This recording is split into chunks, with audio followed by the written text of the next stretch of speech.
కామారెడ్డి జిల్లాలో ఇల్లు కూలింది. భారీ వర్షాలకు తడిచి కుప్పకూలిపోయింది ఓ ఇల్లు. లింగంపేట మండలం భవానీపేటలో ఈ ఘటన జరిగింది. అందరూ చూస్తూ ఉండగానే కుప్పకూలిపోయింది ఆ ఇల్లు.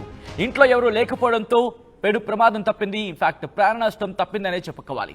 వర్షాలకు నానడం వల్లే కూలిందంటున్నారు స్థానికులు. విజువల్స్ మీరు చూస్తున్నారు.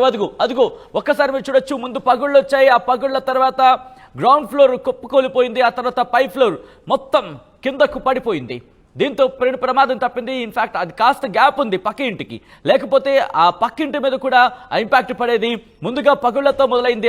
ఆ పగుళ్లతో మొదలైన తర్వాత ఆ ఫస్ట్ ఫ్లోర్ కి సంబంధించుకుని, ఎందుకంటే పైన ఫస్ట్ ఫ్లోర్ ఉంది, ముందు గ్రౌండ్ ఫ్లోర్ పడిపోవడంతో ఆ తర్వాత పైన ఉన్న ఇల్లు కూడా కుప్పకూలిపోయింది.